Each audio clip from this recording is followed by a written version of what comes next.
तो ये था हज़रत सुलेमान अलैहिस्सलाम और चींटी का अजीब व गरीब वाक़या। अब हम आपको इस चींटी का एक और दिलचस्प वाक़या बताएंगे, लेकिन उससे पहले आपको बता दें कि घर से चींटियों को निकालना किस बात की तरफ इशारा है।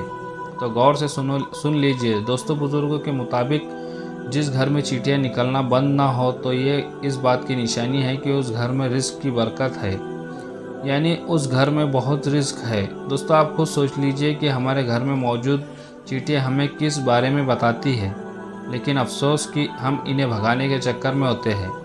हमारे घर के लोग भी अलग अलग टोटके की तलाश में रहते हैं। जिसने चींटियाँ ख़त्म हो जाए, ऐसा मत कीजिए। अपने घरों से चींटियों को मत निकालिए।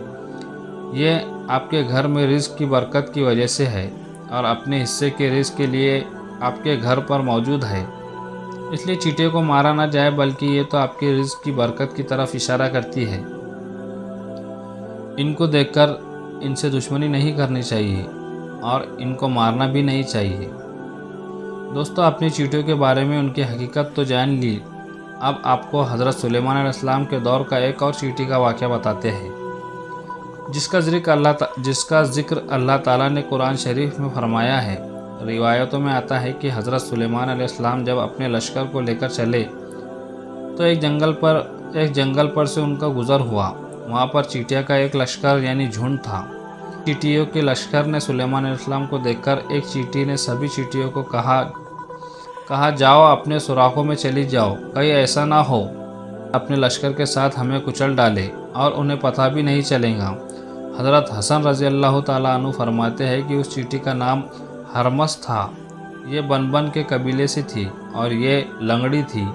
इसको खौफ हुआ कि कहीं हज़रत सुलेमान अलैहिस्सलाम अपने लश्कर के साथ कुचल ना दे। चींटी की ये बात सुनकर हज़रत सुलेमान अलैहिस्सलाम को हंसी आ गई और उसी वक्त अल्लाह ताला से दुआ किया कि मुझे अपनी नेमतों का शुक्र अदा करने का तुमने मुझ पर इनाम की है, जैसे परिंदों और जानवरों की ज़ुबान वगैरह सिखा देना।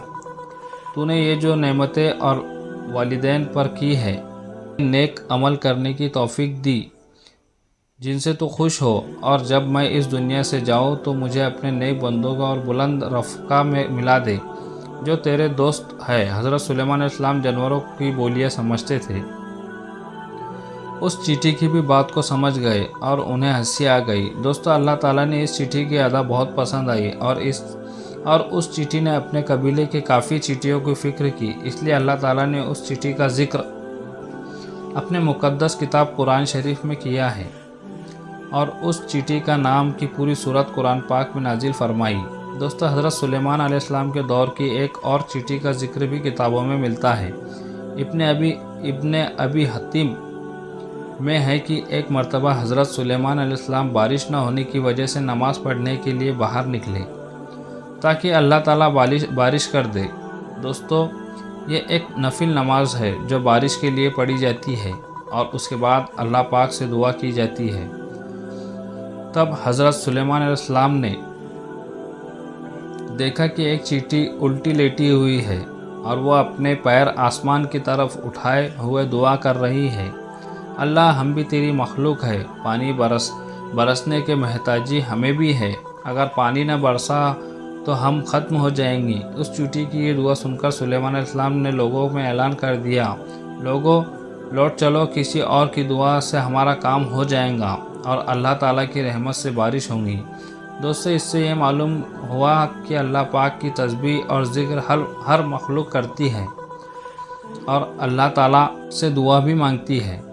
वह अल्लाह को पुकारते हैं, लेकिन अफसोस कि आज हम इंसान गफलत में है, अपनी ज़िंदगी गुजार रहे हैं, अल्लाह की नाफरमानी दिन रात कर रहे हैं और गुनाह में ज़िंदगी जी रहे हैं और हमें अल्लाह से मांगने का और अल्लाह से बातें करने का वक्त ही नहीं है।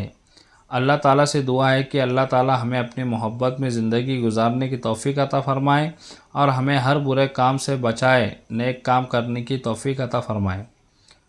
दोस्तों, वीडियो कैसी लगी आपको कमेंट सेक्शन में ज़रूर बताएं। अगर अभी तक आपने हमारा यूट्यूब चैनल सब्सक्राइब तो चैनल को ज़रूर सब्सक्राइब करें।